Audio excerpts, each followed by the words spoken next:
স্বাগত আজকে বাংলাদেশে। আপনাদের সঙ্গে আছে আমি খালেদ মহিউদ্দিন। 21 আগস্ট গ্রেনেড হামলায় এক যুগ পার হলো। এই হামলায় বর্তমান প্রধানমন্ত্রী অল্প জন প্রাণে বেঁচে যান, তবে আওয়ামী লীগের 24 জন নেতাকর্মী নিহত হন, আহত হন শত শত মানুষ।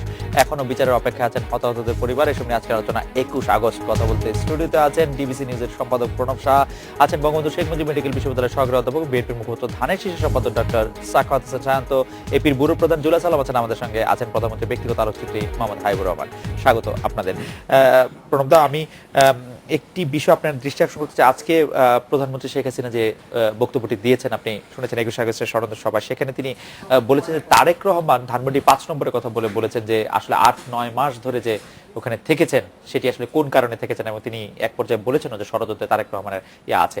আপনি প্রধানমন্ত্রীকে এটি জ্ঞানত বলছেন, বিশ্বাসত বলছেন, তথ্যের ভিত্তিতে বলছেন, আপনি এটাকে কিভাবে দেখছেন? আসলে দেখেন, এই কথা কিন্তু প্রধানমন্ত্রী, এখনকার প্রধানমন্ত্রী আওয়ামী লীগ সভানেত্রী শেখ হাসিনা এটা নতুন বলেছেন এরকম কিছু না।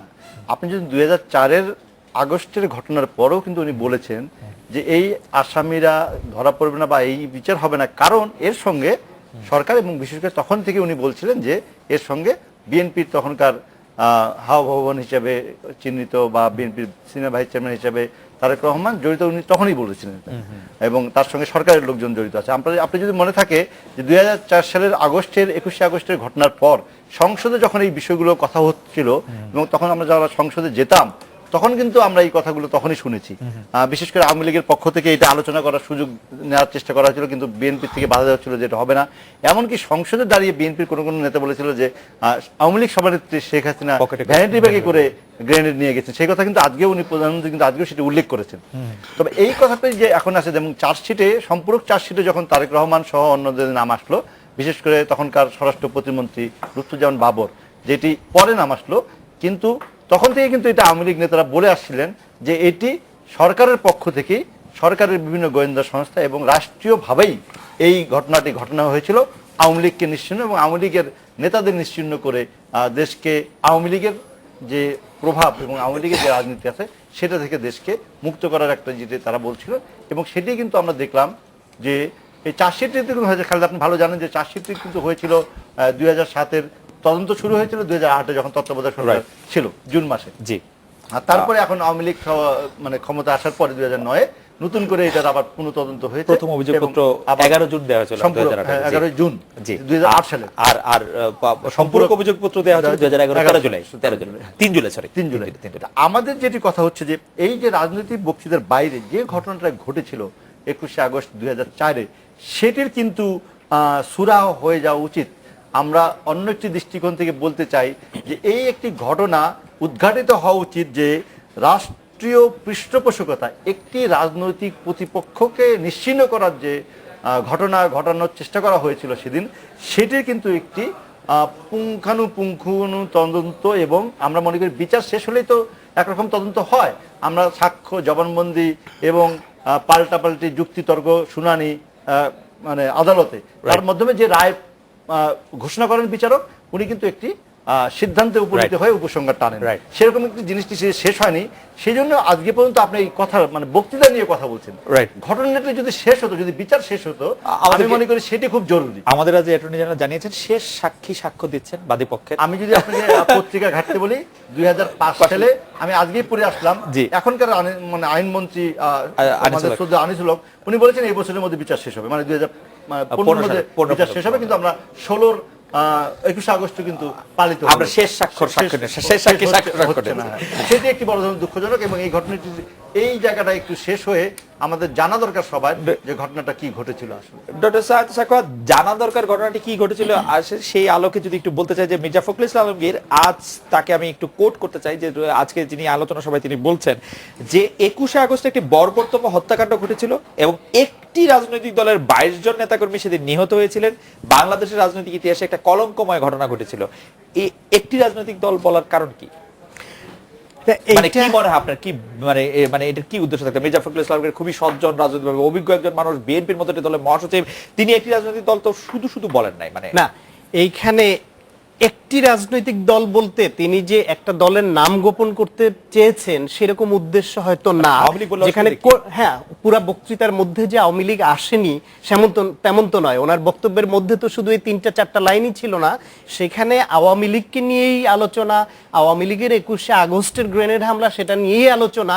সুতরাং একটি রাজনৈতিক দল বলতে একই দলের মারা গেছে সেটা মিন করে যে একটি সমাবেশে একই দলের এতগুলি লোক প্রাণ হারিয়েছেন। আমি অবশ্য তার বক্তব্যের মধ্যে আওয়ামী লীগ ওইভাবে না দেখে দেখেন বিএনপির মহাসচিব তিনি ওই ঘটনাকে ইতিহাসের কলঙ্কজনক অধ্যায় বলেছেন এবং এটা নিন্দা জানিয়েছেন। এইটা আমি মনে করি যে এটা সুস্থ চিন্তার একটা পরিচয়। এবং এই কারণ হলো যে বাংলাদেশের রাজনীতিতে হত্যা প্রচেষ্টা এবং হত্যা প্রচেষ্টাকে কেন্দ্র করে যে রাজনীতি, এটা আজকে নতুন না। যে দলে হত্যাকাণ্ডের শিকার হয় তার প্রতিপক্ষ তারা আমি শুধু সাপ্লিমেন্টে জানতে চাই, তাহলে কি মির্জা ফখরুল ইসলাম আলমগীর সাহেবের 15 আগস্ট হত্যাকাণ্ড নিয়েও এটি বলা উচিত ছিল বলে আপনি মনে করেন যে এটি একটি কলঙ্কময় হত্যাকাণ্ড রাজনীতি করে এরকম বলা উচিত? আমি তো মনে করি অবশ্যই বলা উচিত, কারণ যে কোনো হত্যাকাণ্ড অবশ্যই বলা উচিত, কারণ যে কোনো হত্যাকাণ্ড অবশ্যই কলঙ্কজনক। কোন হত্যাকাণ্ডই কখনোই কোন সুস্থ মানুষ সমর্থন করবে না বলতে শুনি নাই। আপনার ধানের শীষে কি এরকম বলা হয়, ছাপা হয় কারো কথা এরকম? না, সেটা অবশ্যই আমি তো এখানে বলছি। এবং এটা বলা, এমন কি শুনেছেন যে বিএনপি কখনো ওই হত্যাকাণ্ডকে সমর্থন করেছে? না, সমর্থনের কথাই আসতেছে না। তার নিন্দা জানাতে হবে, তার বিচার করতে হবে। তবে এই যে আজকে যে বিচার হচ্ছে, যে বিচার প্রক্রিয়া, বিএনপির সময় এটার যে স্কটল্যান্ড ইয়ার্ড এসেছিল, দেশি তদন্ত সংস্থা, বিচার বিভাগীয় তদন্ত, কত কিছুই তো হয়েছে। পরবর্তীতে এসে সেটার বিশ্বাসযোগ্যতা পায়নি এবং পরে আবার তদন্ত শুরু হলো। এখন আবার অনেকের কাছে, আরেকটা গ্রুপের কাছে বিশ্বাসযোগ্যতা পাচ্ছে না। এটা হলো দুঃখজনক। আরেকটা গ্রুপের কাছে আপনার কাছে কোনটা বিশ্বাসযোগ্যতা মনে হয়? আমার কাছে মনে হয়, যেমন ধরেন আজকে তারেক রহমানের যেটা বললেন যে সম্পূরক চার্জশিটে তার নাম এসছে, বিএনপির তরফ থেকে রিজভী আহমেদ বলছেন যে 21শে আগস্ট গ্রেনেড হামলার পর তৎকালীন প্রধানমন্ত্রী খালেদা জিয়া ওই সময় তৎকালীন বিরোধী দলীয় নেত্রীকে দেখতে যেতে চেয়েছিলেন, সেইখানে সহযোগিতা পাননি। সে একটা বিষয় আছে তদন্তে না, ওনাকে যেতে নিষেধ না করা হয়েছে। ওই প্রাইম মিনিস্টার অফিস থেকে যোগাযোগ করা হয়েছিল যাওয়ার জন্য, বিরোধী দলীয় নেত্রীর অফিসে যোগাযোগ করা হয়েছিল। রিপোর্টার ছিলাম আমি, বারবার আপনাদেরকে জানতে চেয়েছি আপনারা জানতে চেয়েছেন কিনা। বিএনপির রিপোর্টার ছিল, জুলাস হিসেবে রিপোর্টার ছিল, বারবার সে দাবি করা হয়েছে, বিএনপি থেকে দাবি করা হয়েছে। আপনারা কিন্তু সেই দাবি সেই সময় করেন নাই। যখনই তাদের নেতারা দাবি করছে, আমি দাবি করব কেন? আমি তো বিএনপি নেতা না। এবং আরেকটু দেখেন যে আপনি বিব্রতকর অবস্থা ফেলবেন না, কারণ তখন আমরা পরের ঘটনা জানি যে আমরা যে দেখি যে কোথাও যেতে চান, তা সেটা কিন্তু আটকানোর মতন অবস্থা আরো কিন্তু সেই দিনের যে অবস্থা ছিল সেইখানে অত্যন্ত সেনসিটিভ অবস্থা ছিল। আমরা আবার আসবো আপনার কাছে। আমি একটু জুলাস আলমের কাছে আসি। জুলাস, আপনার কাছে কি মনে হয় যে এই 12 বছর, আমি কিন্তু ডক্টর সাহেদের সাথে আমি একমত যে ওই সময় আমরা যেরকম অনেকে বিশ্বাস করি নাই জজ মিয়া কাহিনী, এখনো যে সম্পূরক চার্জশিট দেওয়া হচ্ছে সেটাও যে আমরা সম্পূর্ণ বিশ্বাস করতে পারছি, ব্যাপারটা এরকম নয়। আপনার বিশ্লেষণ কি? একটি ঘটনা যেটি প্রকাশ্য দিবালোকে ঘটেছে, তারপরও আমরা আসলে একটি বিশ্বাসযোগ্য চার্জশিট পাচ্ছি না 12 বছরে, সেটি কিরকম কথা? না, চার্জশিটের ব্যাপারে নানা রকম কথা থাকতে পারে, কিন্তু পুরো বিষয়টি হয়েছে যে তখন যে ঘটনাটি যেভাবে ঘটেছিল, আমি নিজেও কভার করেছি। তো সেই জায়গা থেকে এটা মনে করার কোনো কারণ নেই। প্রথমত সেটি হচ্ছে যে এটার সাথে রাষ্ট্রের কোনো অংশের যুক্ত বা তাদের সম্পৃক্ততা ছিল না, এটা মনে করার কোনো কারণ নেই। আমি যতটুকু বুঝতে পারি, আমার কমন সেন্স যেটুকু বলে, এবং রাষ্ট্রীয়ভাবে যেটাকে এটাকে আড়াল করার চেষ্টা করা হয়েছে, যে মেকানিজমে এটাকে অ্যাটাকটা করা হয়েছিল, যে ধরনের অস্ত্র ব্যবহার করা হয়েছে, রাষ্ট্র তো বাংলাদেশ রাষ্ট্র তো আড়ালই করে আসলে, যেটাতে কিন্তু রাষ্ট্র যখন আড়াল করতে চায় তখনই কি আপনি তার জন্য আপনি দায়ী করবেন রাষ্ট্রকে? না, সেটা না, কারণ এখানে রাজনৈতিক উদ্দেশ্যটা বুঝতে হবে। উদ্দেশ্যটা কি থাকতে পারে? ওই জনসভায় একটা সন্ত্রাস বিরোধী ছোট্ট একটা জনসভা ছিল। এই ধরনের প্রোগ্রামে সাধারণত আমাদের মতো ইন্টারন্যাশনাল এজেন্সি যারা তারা অনেক সময় যায়ও না। রাইট।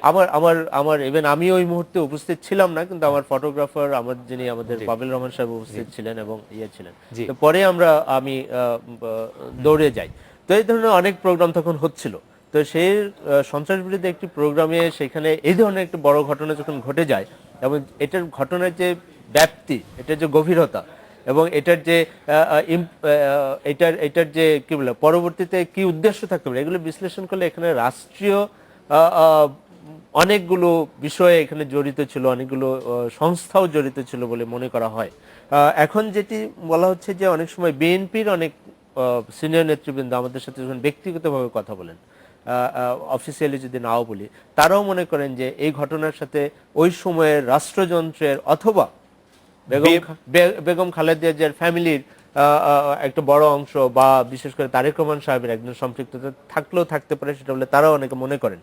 আমরা এখনো বিচার শেষ হয়নি, আমরা জানি না, কিন্তু যে ধরনের স্টেটমেন্ট এসছে এবং পরবর্তীতে আড়াল করার যে প্রক্রিয়া, একটি হচ্ছে যে নর্মালি আড়াল করার, আরেকটি হচ্ছে যে পুরো জিনিসটিকে একবারে ঘুরিয়ে ফেলার, মানে ইউটার্ন করে একটা অন্যদিকে নিয়ে যাওয়া, জজ মিয়া যে নাটক তৈরি করলো, সেসব থেকে অনেক ধরনের বিষয় বাংলাদেশের রাজনীতি যারা পর্যবেক্ষণ করেন, একদম সেই ৭১ থেকে শুরু করে পরবর্তীতে যে ঘটনাগুলো ঘটেছে, রাষ্ট্রীয় যন্ত্র যেসব জায়গায় এইভাবে ইন্টারফেয়ার করার চেষ্টা করেছে সেখানে বড় ধরনের উদ্দেশ্য ছিল এবং তারা কোনো না কোনোভাবে জড়িত ছিল, সেটা প্রমাণিত এবং অনেকটা প্রমাণিত। এবং আজকে যে বিষয়টি এসছে যে চার্জশিটের ব্যাপারে আপনি যেটি বললেন, সেটি নিয়ে রাজনীতি তো এখানেও আছে, সেটি তো আছেই, কিন্তু যে ঘটনা, আমি একটি রিপোর্ট দেখছিলাম যে তারেক রহমান সাহেব ওই সময় ২১, ২২ এবং ২৩ তারিখ কক্সবাজারে ছিলেন, সেটা কাকতালীয় হতে পারে। একইভাবে বলা হয় যে বেগম খালেদা যে এই ঘটনাটি জানতেন না বা এই ষড়যন্ত্রটি জানতেন, এটা বলা হয়, আমি বলছি না, এটা প্রমাণিত। একইভাবে যেটি বললেন উনি যেটা বললেন যে সেটা হচ্ছে যে বেগম খালেদা জিয়া ওই শ্রদ্ধা সদনে যেতে চেয়েছিলেন বা দেখা করতে, পরবর্তীতে আইবি রহমানকে সিএমএইচে দেখতে যান বা ইত্যাদি করতে।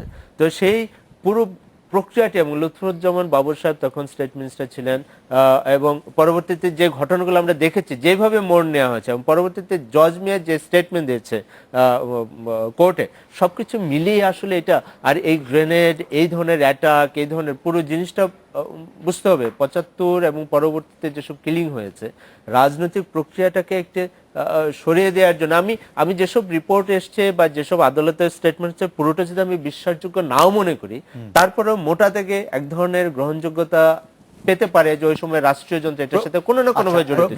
আপনারা রাজনীতির কথা বলছেন, আমি রাজনীতির বাইরে একটু বলি। দেখেন, আপনারা বলেন রাষ্ট্র জড়িত কিনা, আপনারা বলেন যে সম্পূরক চার্জশিট নিয়ে খালেদের সন্দেহ থাকতে পারে, কিন্তু প্রধান যে চার্জশিট, যেটা আপনি বললাম যে ২০০৮ যে জুন মাসে যে চার্জশিট দিয়েছে, সেই তদন্ত কিন্তু শুরু করেছিল তত্ত্বাবধায়ক সরকার। তাদের কিন্তু কোনো দল ছিল না, তারা কিন্তু আওয়ামী লীগ বা বিএনপির দলের সরকার না। সেই সরকার তদন্ত করে যে চার্জশিট দিয়েছে, সেই চার্জশিটের মধ্যে কিন্তু আব্দুল সালাম পিন্টু উপমন্ত্রী বিএনপি সরকারের, তার নাম পর্যন্ত তারা দিয়েছে, তার ভাই তাজউদ্দিন, সেটা তারা নাম দিয়েছে। সেটি ফলে একটি নির্দলীয় তত্ত্বাবধায়ক সরকার, মানে পিন্টু ভাই আসলে বিএনপি কিনা, তিনি একজন ব্যক্তিগত মানুষও বটে, দরকার নাই, কিন্তু ওই তদন্ত ওই সময় হয়েছে। তো আওয়ামী লীগের সরকারের সময় তো এই তদন্ত হয় নাই। প্রথম যে চার্জশিট এসেছে সেটা কিন্তু আওয়ামী লীগ সরকার ছিল না। শেষ করি, আওয়ামী লীগ আসে নাই কিন্তু। এবং তখন ওই অভিযোগপত্র সূত্র ধরে যে সাক্ষ্য জবানবন্দি দিয়েছেন এনএসআই ডিজি আব্দুর রহিম, তার সঙ্গে তার আগের বিএনপি রাজনৈতিক নেতাদের বক্তব্যের পুরোপুরি মিল ছিল, তারাই জিনিসটা করেছে। আরেকটি রাষ্ট্রীয় সংযোগের কথা বলছেন, যে মামলায় ৫২ জনের মধ্যে ৩ জন সাবেক মহাপুলিশ পরিদর্শক, পুলিশের আসামি ৩ জন, তাহলে আপনি ভাববেন ৩ জন আইজি, এক্স আইজি, কিন্তু সেটা সাবেক গোয়েন্দা সংস্থা, তাদেরকে আসামি করা হচ্ছে বলে, সাক্ষী যদি দেখেন আসামি করা হচ্ছে বলেই তো আরো মনে হচ্ছে যে ইচ্ছা করে করা হচ্ছে কিনা তাদেরকে আসামি। ৩ জন আইজি কে, এটা তো ৩ জন জবানবন্দি দেখেন আপনি। আমি আপনার সন্দেহ অনুযায়ী আমি আপনার সন্দেহটাকে খণ্ডন করতে চাই, কিন্তু যদি আপনার সন্দেহ ধরে যে সম্পূরক চার্জশিটটা, আপনি যে মূল চার্জশিটটা দেখেন, মূল চার্জশিটটাতে কিন্তু প্রমাণিত হয়েছে যে রাষ্ট্রীয় সংস্থার মধ্যে জড়িত ছিল, আচ্ছা, গোয়েন্দা সংস্থাগুলো। এবং আমরা, আমি বলতে পারি ২০০৬ সালে বিএনপি সরকার ক্ষমতা থাকা অবস্থায় আমরা জর্জ মিয়ার কাহিনীটাকে আষাঢ়ে গল্প বানিয়ে দিয়েছিলাম, কিভাবে জর্জ মিয়ার মার ইন্টারভিউ দিয়ে, Right. তার মধ্যে কিন্তু কোনো রাজনীতি ছিল না, জজবিয়ার কাহিনীটি আসারি গল্প হিসেবে যখন আমরা আসার গল্প হয় এবং আমরা তখন স্বরাষ্ট্র প্রতিমন্ত্রী দোর্দণ্ড প্রতাপের লুৎফুজ্জামান বাবরকে ফেস করেই কিন্তু আমরা সেই সমস্ত রিপোর্টগুলো করেছি। এবং তার থেকে কিন্তু এখন পর্যন্ত কোনো আমার মনে হয় যে লুৎফুজ্জামান বাবর বা সেই সময়কার সরকার যদি চাইতো তাহলে হয়তো আমরা সেই রিপোর্টটি নাও দেখতে পারতাম, কারণ সরকার চায় না এরকম রিপোর্টগুলো করেছি। আমরা তার থেকে কিন্তু এখন পর্যন্ত কোনো আমার মনে হয় যে লুৎফুজ্জামান বাবর বা সেই সময়কার সরকার যদি চাইতো তাহলে হয়তো আমরা সেই রিপোর্টটি নাও দেখতে পারতাম, কারণ সরকার চায় না এরকম অনেক রিপোর্ট ইদানিং আমরা দেখি না, এবং যথেষ্ট এবং সরকার যেরকম চেয়েছে সেরকম করে রিপোর্ট করার কিন্তু সেটা এখন হতে পারে, কিন্তু আমরা কিন্তু তার কিছুদিন পরেই হয়েছে, তার আগেও হয়েছে, তখনও কিন্তু অনেক গণমাধ্যম এটার বিরুদ্ধেও করেছে। গণমাধ্যম এটার বিরুদ্ধে করেছে। আমরা একটা বিরতি নিচ্ছি, বিরতি নিয়ে ফিরছি। আমরা হাবিব ভাইয়ের কথা একটু শুনতে চাই এবং ডক্টর সায়ান্ত সাখাওয়াত মনে হয় আরো অনেক কিছু বলতে চাইছেন। একটা জিনিস একটু যোগ করব।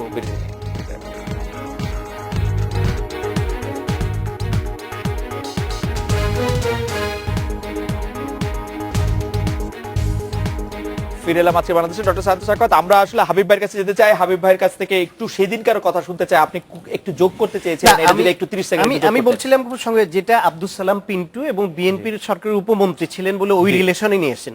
আব্দুল সালাম পিন্টু যদি জড়িত এটা তদন্তে বেরিয়েও আসে, সেটা লিংক তো হ্যাঁ রায় হোক, রায় হইলে আমরা বুঝতে পারবো তার শাস্তি আদালত কি বলে। দাদা আমি শেষ করি, সেখানে তার ভাই মাওলানা তাজুল ইসলাম তাজউদ্দিন যিনি এটার সঙ্গে জড়িত বলে আসছে, তার হুজির সংগঠনের মুফতি হান্নান যার বাড়ি গোপালগঞ্জেরই লোক সে জড়িত আসছে। এখন পিন্টুর ভাই কিংবা ওই কানেকশন ওইভাবে জড়িত নাকি জড়িত না, নাকি বিএনপি পেট্রোনাইজ করেছে, সেটা তো এখনো পরিষ্কার না। এবং এটা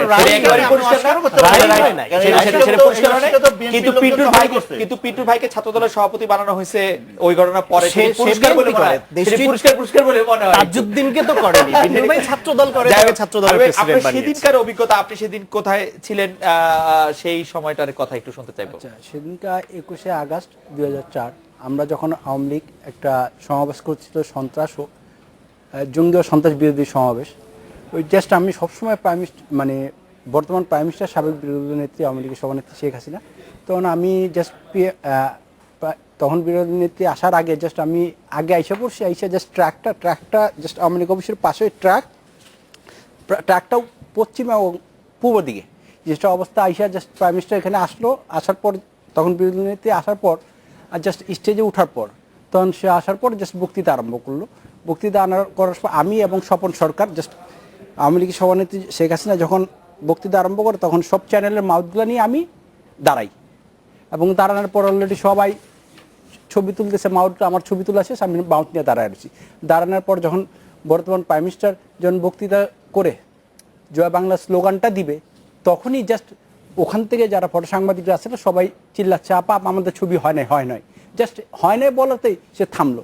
থামার সাথে সাথেই জাস্ট একটা ডালার উপর আমি দেখলাম যে কি জানি পড়লো, ট্রাকের ডালার দিকে বাম দিকে, ট্রাকের ডালার উপর পড়ার পর ওইটা পড়ার পর অ্যাট এ টাইম 3-4টা গ্রেনেড, চারিদিকে আইবি রহমান জাস্ট সিঁড়িটার সামনে যখন বর্তমান পিএম যে দিকে নামবে এই পাশে আইবি রহমান দাঁড়ায় রয়েছে, জাস্ট এখানে একটা চার্জ হলো। গ্রেনেডটা চার্জ হওয়ার পর জাস্ট চারদিকে এলোবেলোভাবে পড়তেছে, তখন হানিফ ভাই এবং আমাদের এক্স মেজর আপার পার্সোনাল সিকিউরিটি মামুন ভাই এবং নজিব ভাই সহ আপাকে জাস্ট মানে বলবো যে একজন, এটা কিভাবে প্রকাশ করবো আমি নিজে বলতে পারছি না, যে একজন মা বা একজন ভাই বা ভাইয়ের কাছে একজন বোন বিপদে পড়লে যেভাবে মানে জাস্ট আগলে ধরে, সে আওয়ামী লীগের সভানেত্রী সভা আরও অন্যান্য নেতৃত্ব সবাই মিলে তাকে আগলে ধরার পর যখন গ্রেনেডটা চার্জ শেষ হয় তখন আমি সিঁড়ির থেকে নামি। আমি তখন স্ট্যান্ড বাই একেবারে ট্রাকটার সামনেই দাঁড়ানো, কিন্তু ট্রাকের উপরে আমি দাঁড়ানো। তখন আপা কি করতেছে, বর্তমান প্রাইম মিনিস্টার বারবার উঠতে চাচ্ছে, তখন তারা 3-4 জন মিলে আপাকে বারবার যাতায়াতে ধরে রাখতেছে। তার উদ্দেশ্য আমার যেটা মনে হলো যে ওইটা কি হচ্ছে আমি দেখি, আমার লোকজনের কি হচ্ছে। জাস্ট এইভাবে করার পর আমি বললাম নিচে নাইমা দেখি আমাদের যে আতা চাচা জাস্ট রাজ্জাক ডেভেলপমেন্ট স্টোরটার সামনে রিস্কাটার সামনে বসে হাই করে চিল্লাচ্ছে। আমি আদা চাচার ছবিটা তোলার পর সেই দিক দিয়ে যখন যাই তখন জাস্ট মানে রমনা ভবনের কোনো মধ্যে দেখি একটা গ্রেনেড ডেড বডি পড়ে আছে। তখন আমি ওখান থেকে জাস্ট আমি কী করলাম, সামনে গিয়ে গ্রেনেড ডেড বডি, বর্তমান পিএমের যে পার্সোনাল গাড়িটি বুলেট প্রুফ গাড়িটা, আওয়ামী লীগ অফিস এবং ট্রাকটা আমি এক ফ্রেমে ছবিগুলো তুলা যখন উঠবো তখন আর আমার মানে সহ্যটা এত ডেড বডি, চারদিকে দেখি ডেড বডি পড়ে আছে, চারদিকে ডেড বডি পড়ে আছে, আমি যে উঠে আসবো সেই শক্তিটুকু আমার নেই। হ্যাঁ ভাই, আপনাকে ধন্যবাদ। আমি প্রণবদা, আমাদের একজন দর্শক যে একটি প্রশ্ন করেছেন সেটি নিয়ে, আপনি চিফ রিপোর্টার ছিলেন, আমরা রিপোর্টার ছিলাম, সে সময় এগুলি নিয়ে অনেক আলোচনা হয়েছে। আপনি জানেন যে সে সময় সম্পাদক যারা ছিলেন তারা নিয়ে এটি নিয়ে অনেক আলোচনা করছেন। উনি প্রশ্ন তুলছেন যে উনি একটি কাগজে দেখেছেন যে উলফা এই হামলার দায় দায়িত্ব স্বীকার করে এক ধরনের বাণী বা বিবৃতি দিয়েছিল কোন কোন কাগজে তিনি দেখেছেন, ওইটাকে কেন গুরুত্ব দেওয়া হয় নাই, তার প্রশ্ন হচ্ছে এটা। দেখেন সেই গুরুত্ব তো তখন সরকার দিবে। যদি উলফা যদি আমি জানি না, আপনার জানা আছে, আমার জানা নাই যে উলফা দায়িত্ব স্বীকার করেছিল কিনা। যদি দায়িত্ব স্বীকারও করে থাকে, আমরা হচ্ছে আলোচনা করেছিলাম যে কিছু কাগজে কিছু ইয়াতে দেখা যাচ্ছে, বলা যাচ্ছে, উনিও সেইটুকুই ঠিক আছে, সেইটাই তো কথা। যদি উলফাও তখন তাৎক্ষণিকভাবে 2004 সালের আগস্ট মাসে যদি উলফা দাবি করে থাকে, তাহলে 2 বছরের মধ্যে তৎকালীন সরকারের উচিত ছিল এইটা তদন্ত করে বের করা যে আসলে কেউ জড়িত ছিল, রাইট? সেটা তৎকালীন সরকার। এবং শুধু উলফা না, আমরা কিন্তু গ্রেনেড পেলাম, তাজা গ্রেনেডের ছবি কিন্তু হাবিব তুললো, এবং সেই তাজা গ্রেনেড সহ আমরা তাৎক্ষণিকভাবে জেলখানেও কিন্তু গ্রেনেড পাওয়া গিয়েছিল, এবং অরিজিনাল কি সেটাও আমরা তখন আমরা রিপোর্ট করেছিলাম। তাহলে তখনকার গোয়েন্দা সংস্থা, তখনকার সরকার, তখনকার রাষ্ট্র কিন্তু অতটুকু পর্যন্ত তদন্ত করে শেষ করে দিতে পারে নাই যে এই গ্রেনেডগুলো কিভাবে আসলো। এবং যে যদি সত্যিকার অর্থে যদি সেই যদি বিশ্লেষণ করে বলা হয় যে শেখ হাসিনা হাত ব্যাগে করে, ভ্যান্ডি ব্যাগে করে নিয়ে গিয়েছে গ্রেনেড, এবং তারা সরকারের বিরুদ্ধে একটি করে সিম্পেথি আদায়ের জন্য এটি করেছে, তাহলে তো সরকারেরই সেটা উদ্ঘাটন করা উচিত ছিল 2 বছর, তারা এই ষড়যন্ত্রটা আওয়ামী লীগ করেছে। যদি আপনি দেখেন, আপনি আমাদের কথা বললেন, দেখেন মতিউর রহমানের লেখা, প্রথম আলোর সম্পাদক মতিউর রহমান লেখা, উনি 2008 সালে লিখেছেন যে বিএনপির নেতারা যে সমস্ত কথাগুলো বলেছিল যে আওয়ামী লীগ এটা করার চেষ্টা করছে সহানুভূতির জন্য, সেই কথাগুলো তাকে বলেছিল পাকিস্তানের রাষ্ট্রদূত, পাকিস্তানের হাই কমিশনার, যিনি ঢাকায় তখনকার অবস্থান করতেন। মানে একই কথা, এবং গোয়েন্দা সংস্থারা একই কথা বলেছে, একই কথা। মতিউর রহমানকে স্বরাষ্ট্র প্রতিমন্ত্রী, আমরা যখন জর্জ মিয়ার মায়ের ইন্টারভিউ নিয়ে এসেছি, আমরা পত্রিকার রিপোর্টাররা মানুষের কথা শুনে নোট নেই, বলে যে না এটা ইন্টারভিউ লাগবে, অডিও ভিডিও করা হয়েছিল, সেই অডিও ভিডিও ক্যাসেট ঢাকায় না আসা পর্যন্ত আমরা সেই রিপোর্টটা প্রকাশ করতে পারিনি। এবং রিপোর্ট প্রকাশ করার পরে স্বরাষ্ট্র প্রতিমন্ত্রী লুৎফুজ্জামান বাবর বলেছে যে আপনার রিপোর্টারদেরকে আমি দেখিয়ে দেবো এই যে আশার গল্প করেছেন, এই আশার গল্প যে আপনি মানে মিথ্যা চেপেছেন, এটা আমরা প্রমাণ করবো। আর যেটি উনি বলছেন, অবশ্যই এই দর্শকের প্রতি আমার শ্রদ্ধা থাকলো, যদি নিশ্চয়ই যদি একাধিক পত্রিকা যদি সেটি থাকে, যদি সেটিও তো তদন্ত করে উদ্ঘাটনের দায়িত্ব ছিল তখনকার সরকার, অবশ্যই। কিছু বলবেন? আমি একটু আলামত নষ্ট করার অভিযোগ কিন্তু আছে, আলামত নষ্ট করার সম্পর্কে যদি বলেন আপনি। দায় স্বীকার এখনো তো অনেকে করছে, তখন এরকম আজকেই দেখলাম প্রথম আলোর একটা আর্টিকেলে আছে যে একটি উগ্রবাদী সংগঠন ইমেল করে বলেছিল যে আপনারা মনে করেন না যে শেখ হাসিনা বেঁচে গেছে বলে এটাই শেষ, আজকে সোহরাব হাসানের লেখায় আছে। সুতরাং এরকম দাবি অনেকেই করেছিল বা করতেই পারে, সেটা তদন্ত করে বের করাটা রাষ্ট্রের দায়িত্ব। এখন ওই 2 বছরে তারা করেনি বলে পরে যে করা যাবে না এমনও কথা নয়। আর একটা হচ্ছে যে বারবার যেটা আসছে যে জজমিয়া নাটক, গোয়েন্দা সংস্থা, পুলিশ, তাদের এই যে সামগ্রিক যে ভূমিকাটা ছিল সেটা মানে বিশ্বাসযোগ্য হয়নি, বিতর্কিত হয়েছে এবং অনেকাংশে ভুলও প্রমাণিত হয়েছে। এখন কথা হলো, এখনো আবার যে তদন্ত হচ্ছে কিংবা যে পুলিশ অফিসাররা জড়িত, কিংবা তখনকার ওই যে নাটকের মূলে শুধু পুলিশ অফিসার গোয়েন্দা তারাই ছিল না, নিশ্চয়ই রাজনৈতিক ইনস্ট্রাকশনও ছিল।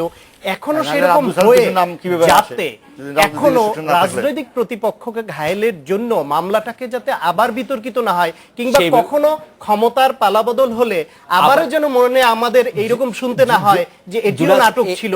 আমি এই বিশ্বাস রাখতে চাই এই পর্বে আমরা সুষ্ঠু বিচার। একটু কি 1 মিনিট আপনার কাছে শুনতে পারবো যে 2004 সালের 21 আগস্টের ঘটনাটিকে আপনি বাংলাদেশের পরবর্তী কোনো ঘটনা প্রবাহের সাথে একসুতোয় গাথা মনে করেন কিনা? সেটি জঙ্গিবাদের উত্থান, হুমায়ুন আজাদের উপর হামলা বা কোনো কিছুর সাথে কোনো সম্পর্কিত আছে কিনা, যেটি দাবি করা হয়? নানাভাবে কানেকশন থাকতে পারে। আপনি যেটা উলফার কথা বললেন, আমরা 10টা কস্টের কথা জানি যে এটা ইট ওয়াজ ডেস্টিনড ফর উলফা বলা হচ্ছে, এবং সেটাও একটা রাষ্ট্রীয় ব্যবস্থা।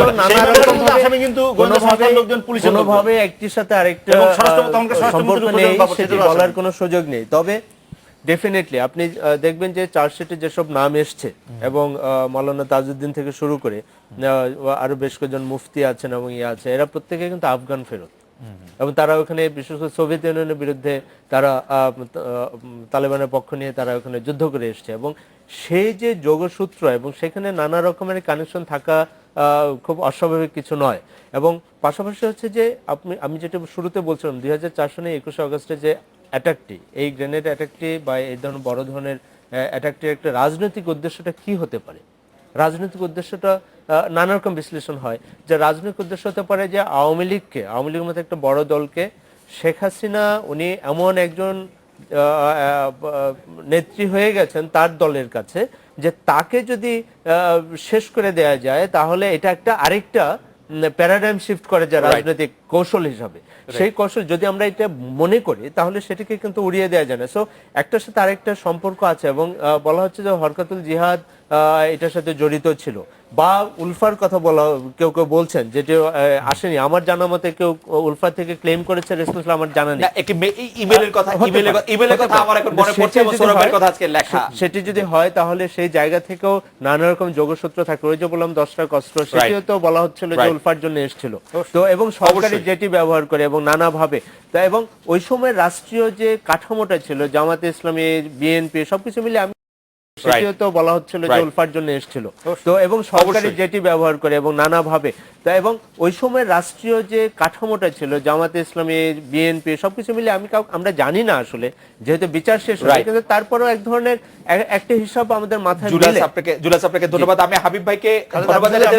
আমি শুধু জুলাসের সাথে একটু মিল করে বলি যে আপনি বলছেন রাজনৈতিক যোগসূত্র, যদি রাজনৈতিক যোগসূত্র দেখেন তাহলে একমাত্র কিন্তু বর্তমান প্রধানমন্ত্রী আওয়ামী লীগ সভানেত্রী শেখ হাসিনাকে 19 বার হত্যার চেষ্টা করা হয়েছে। জি, তার মধ্যে ওইটাও ছিল, তার মধ্যে কিন্তু বোমাও ছিল এবং গুলি, ট্রেনের গুলি, মানে ভিকটিম কিন্তু আমরা আবার এটাও দেখেছি যে শেখ হাসিনাকে হত্যা করতে যে 19 বার কথা বলছেন তার মধ্যে এরশাদের কথা তো বলতেই হবে।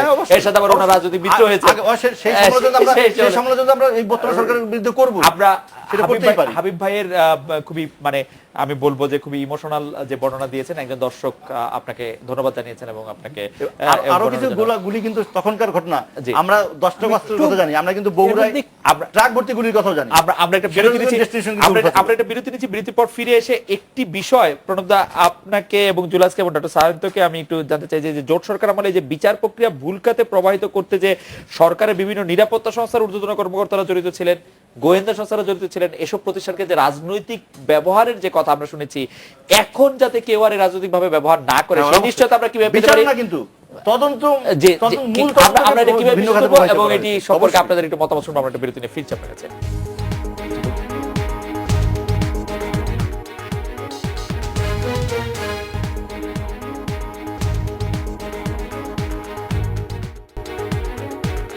আজকে বাংলাদেশে ফিরে আসলাম। প্রণবদা, রাজনৈতিকভাবে ব্যবহার করা প্রতিষ্ঠানগুলিকে, যেটি নিরাপত্তা প্রতিষ্ঠান, রাষ্ট্রীয় সর্বোচ্চ গোয়েন্দা প্রতিষ্ঠান, তাদেরকে সেটি কি এখন বন্ধ হয়েছে কিনা, বন্ধ করার কোনো উপায় আছে কিনা? দেখেন, যে কোনো সরকার যদি থাকে রাষ্ট্রীয় ক্ষমতায়, নিশ্চয়ই সরকার তার মতন করে এগুলো কাজ করে।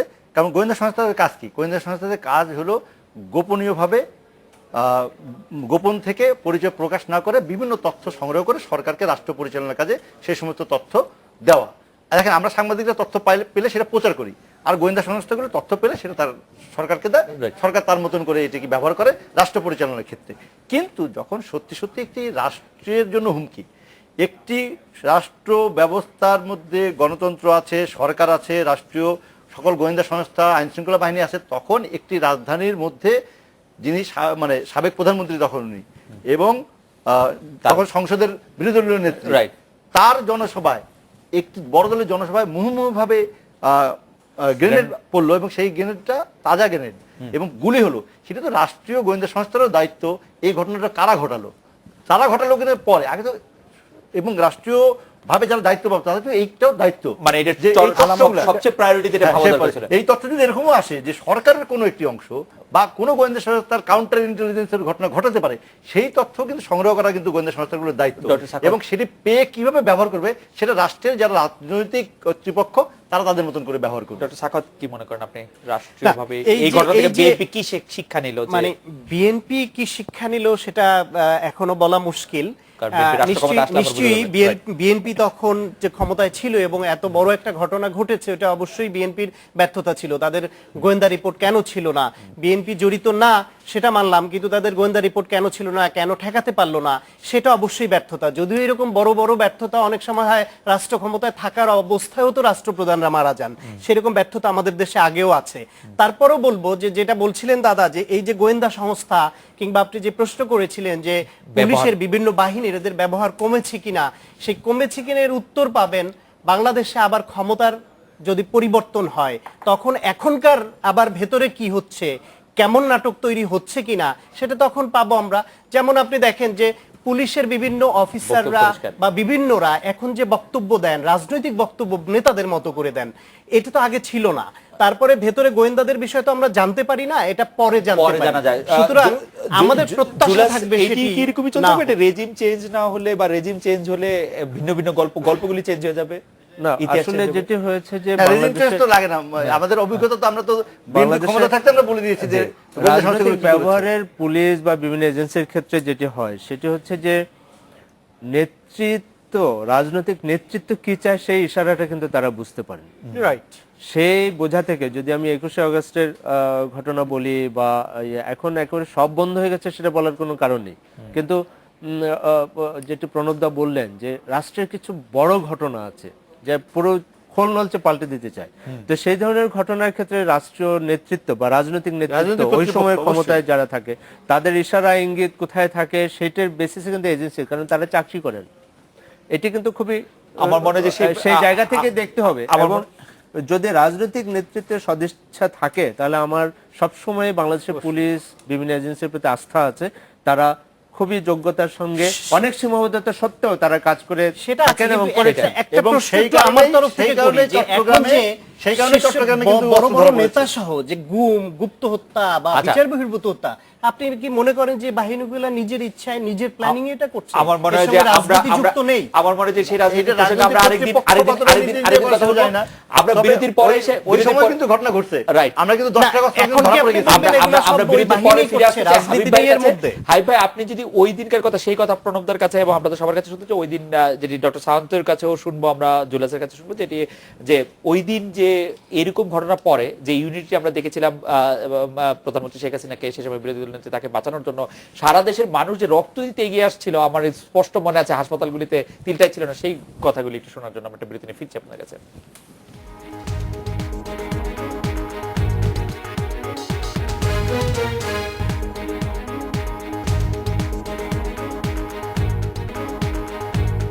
ফিরে এলাম আজকে বাংলাদেশে। হাবিব ভাই, 21 আগস্টের কথা মনে আসলেই সাম্য এবং একটা সংহতির একটি কথা, যে বিপদের মধ্যে একটা সংহতির কথা, সেটি বারবার মনে আসে। আজকেও যে ছবি পত্রিকা ছাপা হয়েছে শেখ হাসিনাকে বাঁচানোর জন্য যে প্রয়াস নেতাদের, এবং পরে যারা আহত হয়েছিলেন তাদেরকে রক্ত দেওয়ার, সেই প্রসঙ্গটা যদি একটু বলেন, সেটা আপনার মনে আছে কিনা? মানে প্রয়াসটা জিনিসটা আওয়ামী লীগের সভানেত্রী বর্তমান প্রাইম মিনিস্টার শেখ হাসিনা যখন ট্রাকের মধ্যে যখন গ্রেনেড চারদিকে ছুটতে মারতে থাকে, তখনই জাস্ট সবাই আওয়ামী লীগের নেতাকর্মী সহ যারা কেন্দ্রীয় কমিটির নেতৃবৃন্দ সহ আমাদের এক্স মেজর মামুন সহ, শোয়েব ভাই সহ এবং নজিব ভাই সহ যেভাবে তাকে যেভাবে কঠোর করে ধরছে, হানিফ ভাই সহ, মানে তারা, আমার যেটা মনে প্রাণে হইলো যে আমরা তাদের নিজের রক্ত দিয়ে হইলো বর্তমান প্রাইম মিনিস্টার শেখ হাসিনাকে তারা বাঁচায় নিয়ে যাবে। তা সে নামার পর অলরেডি নিয়ে যাওয়ার পর জিনিসটা যখন যারা নিহত হয়েছেন, আহত হয়েছে, তাদেরকে ঢাকা মেডিকেল কলেজে নিয়ে যায়, তখন একটা ওখান থেকে মানুষ যাওয়ার পর দেখি যে লাইনকে লাইন মানুষ রক্ত দেওয়ার জন্য সবাই লাইন ধরে দাঁড়িয়ে আছে, আচ্ছা, লাইন ধরে দাঁড়িয়ে আছে, রক্ত সবাই দিবে, যে যখন যেদিক দিয়ে শুনছে সেদিক দিয়ে সবাই দৌড়ে গেছে। আমরা যে মানব ঢাল বলি অনেক সময়, যে মানব হ্যাঁ, ঢাল, আমরা মানে যে যে যেভাবে সেটাই পারছে, কিন্তু এটা যে হয়েছিল। যেভাবে পারছে প্রণব, জিনিসটা আপনি যদি একটু মানুষকে সংক্ষেপে নিয়ে গেছে। আর 21 একটু আর একটু জিনিস, আল্লাহ মানে সেদিনকা আওয়ামী লীগ কিন্তু নেতৃবৃন্দ সহ মানে বর্তমান প্রাইম মিনিস্টার শেখ হাসিনাকে আমি মনে করি আল্লাহ নিজের হাত দিয়ে, আমরা যে ট্রাকে Right. ছিল সেটা তার বাঁচায় নিয়ে আসছে, আল্লাহ নিজের হাত দিয়ে, দেশের মঙ্গল হবে বিদায় আল্লাহ তাকে প্রণব, আপনি যদি বাঁচায় পরের নিয়ে আসছে। প্রসঙ্গটি যদি যাই, 21 আগস্টের রাজনৈতিক তাৎপর্য নিয়ে যদি আপনি বলেন, 12 বছর পরে এসে আপনি এটা রাজনৈতিক তাৎপর্য কি দেখছেন? একটি হলো যে 12 বছর পরে আমরা তো এখনো সেই জায়গাটা যেতে পারলাম না। আমি তো বললাম যে বিচার যদি শেষ হতো তাহলে তো আমরা দেখতে পারতাম যে সত্যি কোনো রাষ্ট্রীয় সংস্থা, রাষ্ট্রীয় ক্ষমতার যারা অংশীদার ছিলেন, তারা প্রতিপক্ষকে, রাজনৈতিক প্রতিপক্ষকে এইরকম একটি ঘটনার দ্বারা নিশ্চিহ্ন করার ষড়যন্ত্র হয়েছিল কিনা, যদি বিচার শেষ হলে তেমন একটি উপসংহার আমরা পেতাম, যুক্তি তর্ক সাক্ষ্য প্রমাণের মাধ্যমে অথবা বিএনপি যেটি দাবি করেছিল যে নিজেরাই করেছে সেটাও যদি তদন্ত করে দিত তাহলে আমাদের জন্য একটা ভালো হতো। কিন্তু তাছাড়া আপনি যে তাৎপর্য যাবেন যে সত্যি সত্যি যদি একটি রাজনৈতিক দলকে নিশ্চিন্ত করার জন্য আরেকটি রাজনৈতিক দল সরকারের থেকে যদি করে থাকে, তার তাৎপর্যটা এরকম যে পরম্পরা, রাজনৈতিক পরম্পরায় কিন্তু এটি হতে পারে। আমাদের শিক্ষাটা হওয়া উচিত যে কোনোভাবেই কোনো রাজনৈতিক কর্তৃপক্ষ অপর রাজনৈতিক প্রতিপক্ষকে এইভাবে নিশ্চিন্ত করার ভয়ঙ্কর খেলায় যেন কেউ লিপ্ত না হয়, যাতে কেউ রাষ্ট্রীয় যন্ত্র কাঠামো ব্যবহার করে। আমরা কিভাবে চাই, আমরা সরকার পরিবর্তন চাই জনগণের ভোটে, আমরা সরকার পরিবর্তন চাই জন আন্দোলনের মুখে, কিন্তু তার বাইরে রাষ্ট্রীয় সকল ক্ষমতা প্রয়োগ করে এবং মারণাস্ত্র প্রয়োগ করে এইরকম রাজনৈতিক প্রতিক্রিয়া নিশ্চিত করার যে হোলি খেলা মেতে উঠেছিল 2004 সালে যেটি হয়েছিল ঘটনাটা, সেটা যেন যেই হোক না কেন, কিন্তু সেটির পুনরাবৃত্তি আমরা দেখতে চাই না। আমরা মনে করি রাজনীতিকে রাজনীতি দিয়ে কিন্তু আঘাত করতে হবে, রাজনীতিকে ঘায়েল করতে হবে এবং রাজনৈতিকভাবেই কিন্তু জয়ী হয়ে আপনাকে আপনার লক্ষ্যস্থানে পৌঁছতে হবে। ডক্টর সাহেব, আপনি এটা রাজনৈতিক তাৎপর্য কিভাবে বিশ্লেষণ করেন এই এক যুগ পরে এসে? রাজনৈতিক 21 আগস্ট 2004 তাৎপর্য হচ্ছে, প্রথম আমি দাদার সঙ্গে এই বিষয়ে সম্পূর্ণ একমত, দ্বিমত করার কোনো কারণ নাই যে রাজনীতিকে রাজনীতি দিয়ে মোকাবিলা করতে হবে। এরকম ঘটনাও যে কোনো কেউ ঘটাতে না পারে, আর অনাকাঙ্ক্ষিত যেগুলি ঘটে গেছে সেগুলোর জন্য সুষ্ঠু তদন্ত এবং বিচার হয়। এবং এই ক্ষেত্রে একটা জিনিস আমাদের মাথায় রাখা দরকার, যে ধরেন এটা একটা বিচারাধীন বিষয়, এখন সেখানে ভিকটিম হচ্ছে বর্তমান প্রধানমন্ত্রী সহ আওয়ামী লীগের অনেকে মারা গেছেন, আহত হয়েছেন তারা, এবং সেখানে যখন তারেক রহমান সহ বিএনপিকে জড়িয়ে প্রকাশ্য বক্তৃতা, তাদের বিরুদ্ধে রাজনৈতিক বক্তৃতা এটা চলে, তখন অনেকের মধ্যে এই সন্দেহটা আসে যে রাজনৈতিকভাবে প্রতিপক্ষ এবং সেখানে ওই মামলায় যে তদন্ত এটা প্রভাবিত করবে কিনা, সেটি যাতে না হয়। আরেকটা বিষয় যেটা দাদা আমি শেষ করি, আপনি তদন্ত বলবেন না, তদন্ত কাজ কিন্তু শেষ। হ্যাঁ, তদন্ত শেষ, বিচার হচ্ছে, বিচার হলে আমরা বুঝবো। আরেকটা বিষয় যেটা বলছিলেন যে রাষ্ট্রীয় গোয়েন্দা সংস্থা, বাহিনী, রাজনীতি সব একাকার হয়ে যায় কিনা, অতীতে যেমন অভিযোগ আছে এখন আছে, যে প্রশ্নটা আমি ওনাকে করেছিলাম যে এখন যে গত কয়েক বছরে দেখেছি বিচার বহির্ভূত হত্যা কিংবা গুপ্ত হত্যা কিংবা গুম, রাজনৈতিক নেতা ইলিয়াস আলীর মতো নেতা পর্যন্ত গুম হয়ে আছেন, এটা কি শুধুমাত্র কোন বাহিনী কিংবা এর বাইরে কোন সন্ত্রাসী কিংবা এর সঙ্গে রাজনীতি? উত্তর কিন্তু এখনো আমরা পাইনি। সুতরাং ক্ষমতার পরিবর্তন 2004 সালের 21 আগস্ট দিনটির এবং যে প্রশ্ন ডক্টর সাহায্য করছিলেন সেটিও যদি আপনি একটু। রাজনৈতিক তাৎপর্য অনেক। বাংলাদেশ একটা রাষ্ট্র হিসাবে 21 আগস্টের ঘটনা আমাদেরকে অনেক বেশি চ্যালেঞ্জের মুখে ফেলেছে, রাষ্ট্রকে চ্যালেঞ্জের মুখে ফেলেছে, এবং সেটার নানা ধারাবাহিকতা, নানা কিছু এখনো চলছে। পাশাপাশি হয়েছে যে আমি মনে করি যে বাংলাদেশে বিএনপি একটি বড় রাজনৈতিক দল, এটা অস্বীকার করার কোনো সুযোগ নেই। বিএনপি নিজেকে ভালনারেবল করেছে। বিএনপির রাজনীতি শেষ হয়ে গেছে, শেষ হয়ে যাবে সেটা আমি বলছি না, কিন্তু তারেক রহমান সাহেবের, আমি বলছি না যে তারেক রহমান এখানে যেহেতু বিচার শেষ হয়নি, কিন্তু মানুষের পারসেপশন বলে তো একটা কথা আছে। মানুষ মনে করে, একটা বিরাট অংশ মনে করে যে এখানে তারেক রহমান সাহেব অথবা তার সাথে যারা ছিলেন, বিশেষ করে বাবর সাহেব এবং আরো কিছু যারা খুবই ক্লোজ, তাদের এক ধরনের সংশ্লিষ্ট থাকলেও থাকতে পারে, একটা মানুষের পারসেপশন আছে, অনেক মানুষের পারসেপশন, বিএনপির মধ্যে পারসেপশন আছে। সেখানে আমি মনে করি যে তারেক রহমান সাহেবের বাংলাদেশের রাজনৈতিক নেতা হিসেবে দাঁড়িয়ে যাওয়ার যে সুযোগটি ছিল, সেটি 21 আগস্টের ঘটনাটি যে দিক থেকে হোক আমরা বিচার পেলে, রায় পেলে আমরা জানতে পারবো, কিন্তু আমি মনে করি তারেক রহমান সাহেব তার নিজের রাজনীতিকেই গ্রেনেডটা মেরেছেন, যদি এটার মধ্যে উনি যুক্ত থেকে থাকেন। কারণ সেটির রেজাল্ট কিন্তু নানাভাবে, সেটাও হয়তোবা খুব একটা গণতান্ত্রিক হচ্ছে না, অনেকে প্রশ্ন তুলতে পারে বিএনপি থেকে বা যারা ওই রাজনীতির সাথে সংশ্লিষ্ট, কিন্তু নিজের রাজনীতিকেও গ্রেনেড মেরেছেন। মানুষের পারসেপশনে যদি পজিটিভিটি না থাকে তাহলে রাজনৈতিক নেতা হওয়া যায় না। বাংলাদেশে আমরা ইতিহাস যদি তাকাই, বঙ্গবন্ধু অনেক বড় বড় পণ্ডিত ব্যক্তিদের, অনেক বড় বড় ভালো ফ্যামিলির, অনেক শিক্ষার লোককে ফেলে কিন্তু সামনে চলে এসেছিলেন। তার রাজনৈতিক নেতৃত্ব, দৃঢ় চেতা যে ব্যক্তিত্ব, তারপরে অনেক কিছু মিলে, এবং তার যে ক্রেডিবিলিটি, বিএনপি তার রাজনৈতিক দল হিসেবে তার ক্রেডিবিলিটি লুজ করেছেন এই 21 আগস্টের ঘটনা। বিশেষ করে জজ মিয়া নাটক সাজানোর কারণে ক্রেডিবিলিটি বিএনপি রাজনৈতিক দল হিসেবে অনেক লুজ করেছে, অনেক হারিয়েছে।